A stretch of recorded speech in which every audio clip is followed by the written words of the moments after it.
Our Summer River Runs, written by Sean C. Harrison. Don't go down to that river, Sean! My mother would often say as I towed the gang to Morant River watershed each day.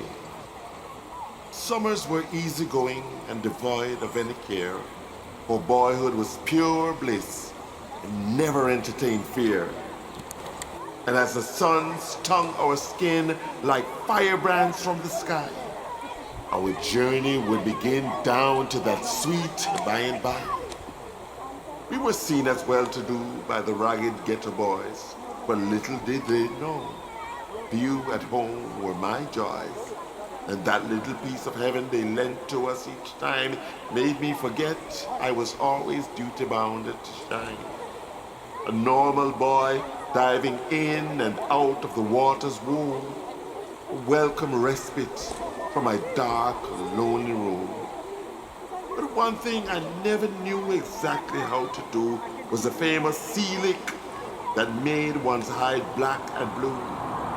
The boys from Cottage Pen had that all over us, but knew best how to make you bite the river dust.